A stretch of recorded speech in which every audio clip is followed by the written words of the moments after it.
दोस्तों नमस्कार, स्वागत है आपका न्यूज लॉन्चर के मंच पर। मैं हूं आपके साथ अदिति।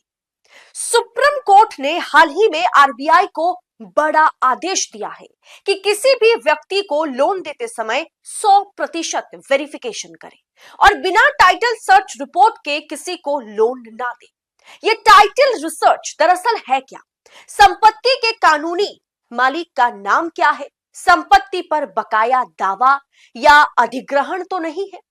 संपत्ति का मूल्य, संपत्ति पर वर्तमान टैक्स की जानकारी, ये सब बैंक को प्रॉपर तरीके से पता करनी है, क्योंकि आजकल आम पब्लिक या छोटी मोटी जो कंपनियां हैं वो बैंक से पैसा तो लेती है पर उसे चुकाती नहीं है, उसे चुका नहीं पाती।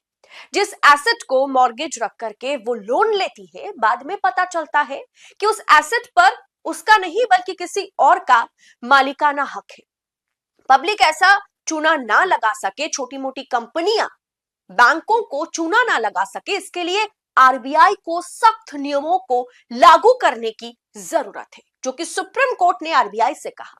एक ढांचा बनाने की जरूरत है कि ऐसी घटनाएं सामने ना आए और बगैर प्रॉपर वेरिफिकेशन और टाइटल रिसर्च रिपोर्ट के अगर किसी का लोन अप्रूव कोई मैनेजर करते हैं, कोई भी व्यक्ति करते हैं जो बैंक से जुड़े हुए हैं, तो उन पर कार्रवाई की जाएगी। जी हाँ, दरअसल सुप्रीम कोर्ट ने आजकल हो रहे बैंकिंग फ्रॉड, खास करके लोन लेकर के ना चुका पाने पर चिंता जताई है। बैंकों द्वारा विवादित संपत्ति पर लोन मंजूरी देने के मामलों में कई बार बैंक अधिकारियों की लापरवाही सामने आई है, जिसके कारण लोन के भुगतान के समस्याएं जो है, प्रॉब्लम्स जो है वो सामने आई है और बढ़ी है। और इसमें लोन अप्रूव करने वाले पूरी की पूरी सिस्टम पर सवाल उठाए जा रहे हैं। इसलिए कोर्ट ने कहा कि यह महत्वपूर्ण है कि एक मजबूत टाइटल सर्च रिपोर्ट धोखाधड़ी को रोकने में मदद कर सकती है। लेकिन दुख की बात यह है कि इस तरह के डिफॉल्टर्स दरअसल आम पब्लिक होती है या फिर छोटी मोटी कंपनियां होती है। पर अच्छी बात है कि आजकल आम पब्लिक और छोटी मोटी कंपनियां इतना ज्यादा बैंकिंग फ्रॉड कर रही है कि सुप्रीम कोर्ट, सरकार, आरबीआई बहुत चिंतित है, क्योंकि बड़ी मछलियों को पकड़ना तो नामुमकिन है, कम से कम छोटी मछलियों को पकड़ने की कोशिश तो की जा सकती है ना। लेकिन बड़ी मछलियों का क्या है दोस्तों? जी हाँ, ये 28 नाम जो आपके स्क्रीन पर फिलहाल है, ये लोग आम पब्लिक नहीं है, बहुत ही खास है। ये वो 28 नाम है जिन्होंने सरकारी बैंकों को लाखों करोड़ का चूना लगाया, विदेशों में जाकर के ऐश की जिंदगी ये लोग जी रहे हैं। इसमें पहला नाम विजय माल्या का है, जो कि बेंगलोर से है। इसके अलावा सबके सब इंडस्ट्रियलिस्ट, बिजनेसमैन गुजरात से है। जी हाँ, नंबर 1 पर विजय माल्या को छोड़ करके बाकी सभी गुजरात से हैं और उनमें से ज्यादातर पीएम मोदी के बहुत ही करीबी माने जाते हैं। यानी 99% जो डिफॉल्टर्स हैं, जो विलफुल डिफॉल्टर्स हैं, जो धोखाधड़ी करते हैं, वो सबके सब गुजराती पाए गए। दोस्तों, रिपोर्ट आपके सामने है। रिपोर्ट के मुताबिक इन खास लोगों के कारण हमारे बैंकों को मोदी के पहले 10 सालों में अपने खातों को बैलेंस करने के लिए 12 लाख करोड़ रुपए बट्टे खाते में डालने पड़ गए थे। 12 लाख करोड़ का लोन माफ करना पड़ा, राइट ऑफ करना पड़ा। एक और रिपोर्ट आपके सामने रखूंगी जिससे आपको यह पता चलेगा कि हमारे देश में नियम, कानून, कायदे, कार्रवाई सब कुछ सिर्फ आम लोगों के लिए है, आपके लिए है, हमारे लिए है। तभी तो बैंक जो है वो फ्रॉड रोकने के लिए सुप्रीम कोर्ट ने आरबीआई को बड़ा आदेश दिया, बैंकिंग फ्रॉड को रोकने के लिए।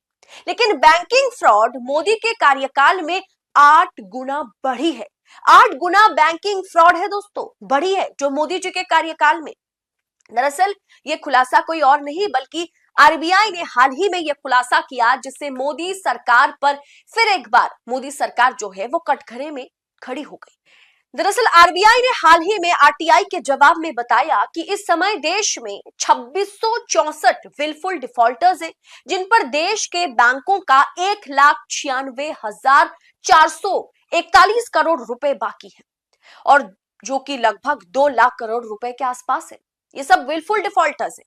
डिफॉल्टर एक बैंकिंग से जुड़ा हुआ टर्म है, एक शब्द है। इसका मतलब है कि बैंक से पैसा लेना और रिसोर्स होते हुए भी जानबूझ करके बैंकों को पैसा वापस ना करना, उस पैसों को जिस काम के लिए लिया गया है उसके बजाय उस पैसे से कोई और काम करना, उस फंड को डाइवर्ट करना। अगर सीधे शब्दों में समझे तो बैंकों से लोन लेने के बाद, पैसा लेने के बाद उसे जानबूझकर पैसा होने के बावजूद ना चुकाना। इस लिस्ट में सबसे ऊपर जो कंपनी है उसका नाम है गीतांजलि जेम्स लिमिटेड। इस कंपनी ने 8,500 करोड़ इस कंपनी पर जो है बकाया है। यह कंपनी किसी और की नहीं बल्कि साहिब के बहुत ही करीब मित्र मेहुल चौकसी, मेहुल भाई की कंपनी है, जिसके ऊपर देश के बैंकों का सबसे ज्यादा पैसा बकाया है। यानी कि साहिब के मित्र बैंकों को या बैंकों के इन पैसों पर कुंडली मारकर बैठ गए हैं। गुजरात लॉबी का कॉर्पोरेट कनेक्शन एक बार फिर सामने आया है और साहिब जिस मेहुल चौकसी को मेहुल भाई कहते थे, उस मेहुल चौकसी की कंपनी इस समय देश की सबसे बड़ी लोन डिफॉल्टर है। साहिब के मेहुल भाई के गीतांजलि के शोरूम तो आप सबने देखे होंगे, उसी मेहुल भाई की कंपनी इस लिस्ट में टॉप पर है। जब ये बात सामने आई कि मेहुल भाई तो बैंकों से पैसा लेकर के उसे हवाला के जरिए बाहर भेज रहे हैं और विदेशों में बैंक के लिए पैसे फाइनेंस कर रहे हैं, तो मेहुल चौकसी के ऊपर एफआईआर भी दर्ज हुआ था। एफआईआर दर्ज कराई गई थी, पर एफआईआर दर्ज होते ही मेहुल चौकसी और उसका भतीजा दोनों ही, जो कि नीरव मोदी है, दोनों देश छोड़कर फरार हो गए थे। इस लिस्ट में 2664 लोग हैं जो देश के बैंकों का लगभग 2 लाख करोड़ रुपए दबा करके बैठ गए।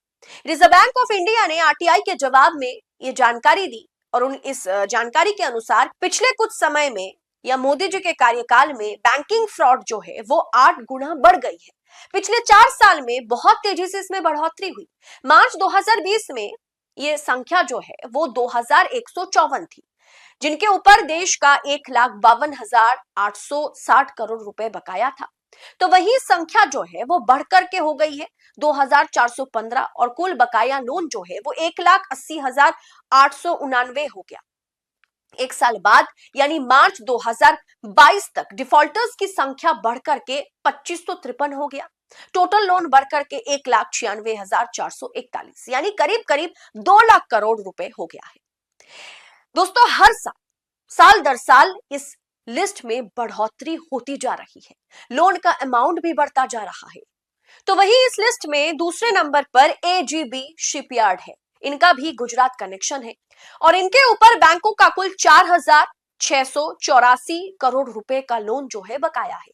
तीसरे नंबर पर इस लिस्ट में कॉनकास्ट स्टील एंड पावर है, जिसके ऊपर 4,305 करोड़ रुपए का बकाया है और चौथे नंबर पर इस लिस्ट में एरा इंफ्रा इंजीनियरिंग, जिसके ऊपर 3,637 करोड़ रुपए बाकी है। ये लिस्ट बहुत ही लंबी है दोस्तों, लेकिन इनके लोन माफ किए जा रहे हैं। दोस्तों, सवाल तो इस पर ही उठेगा ना, या उठाना लाजमी है कि इनके लोन माफ किए जा रहे हैं, राइट ऑफ किया जा रहा है, इन्हें रोकने का कोई प्रयास सरकार कर ही नहीं रही, लेकिन ढांचा बना करके बैंकिंग फ्रॉड रोकने के लिए आम पब्लिक को गालियां दी जा रही है। आम पब्लिक पैसा ठग ना सके, इसके लिए कानून बनाने के लिए आरबीआई पर सुप्रीम कोर्ट प्रेशर बना रहा है, जो कि अच्छी बात है। लेकिन दोस्तों, इनका क्या, ये बड़ी मछलियों को क्यों छोड़ा जा रहा है? आरबीआई सख्त हो जाए ताकि आम पब्लिक, छोटी मोटी कंपनियां फ्रॉड ना कर सके, इसके लिए चिताया जा रहा है आरबीआई को, जो कि मैं सच्ची कह रही हूं, बहुत अच्छी बात है। लेकिन खास लोगों के लिए सुप्रीम कोर्ट आरबीआई को कोई ठोस कदम उठाने के लिए, बड़ा आदेश देने के लिए क्यों हम सामने नहीं देख पा रहे हैं? क्यों सुप्रीम कोर्ट आरबीआई से यह नहीं कह देता कि ये जो विलफुल डिफॉल्टर्स के लोन माफ किए जा रहे हैं, इस पर आप कार्रवाई करें? अब देखिए, इसमें कौन सी कंपनियां हैं, इसके साथ किन किन राजनीतिक पार्टीज का कनेक्शन है, आखिर इनको बचाया क्यों जा रहा है और ये पैसा आखिर कब वापस आएगा? मोदी जी जो कहा करते थे कि अच्छे दिन आने के साथ साथ हम कालधन वापस ले आएंगे, सबके खाते में 15-15 लाख जाएगा, ये जुमला तो अमित शाह ने कह दिया था, ये बस जुमले वादे हैं, इन पर भरोसा नहीं करनी चाहिए। लेकिन सवाल तो उठेगा ही कि आप छोटी मछलियों को पकड़ने की कोशिश तो कर रहे हैं, सख्त रुख अपना रहे हैं, जो कि अच्छी बात है, बड़ी बात है, लेकिन बड़ी मछलियों को इस तरीके से कब तक छोड़ा जाएगा और कब तक उनके लाखों करोड़ रुपए माफ किए जाएंगे और आम पब्लिक की जेब पर डाका डाला जाएगा? इस पूरे विषय को आप किस अंदाज में देखते हैं? कि आपको लगता है कॉर्पोरेट लॉबी के साथ सरकार की सांठगांठ के चलते जो पैसा है वो इसी तरीके से हवाला के जरिए बाहर जा रहा है और विलफुल डिफॉल्टर्स की लिस्ट लंबी होती चली जा रही है। क्या विलफुल डिफॉल्टर्स को लोन अप्रूव करने वाले तमाम ऑफिसर्स पर कार्रवाई नहीं होनी चाहिए, बैंकों पर कार्रवाई नहीं होनी चाहिए? क्योंकि ये सब के सब सरकारी बैंक है, पब्लिक सेक्टर के बैंक से। आखिर इस पर सरकार कब ठोस कदम उठाएगी, कब सुप्रीम कोर्ट आरबीआई जो है तत्पर होकर के काम करेगा? इस पूरे विषय को आप किस अंदाज में देख रहे हैं? इस पूरे विषय पर आपकी राय कमेंट बॉक्स में हमारे साथ साझा जरूर कीजिएगा और ऐसी तमाम खबरों को निष्पक्षता से पाने के लिए न्यूज लॉन्चर को सब्सक्राइब करें। फिलहाल इस रिपोर्ट में इतना ही, जल्द होगी मुलाकात। बहुत बहुत शुक्रिया। जय हिंद, जय भारत।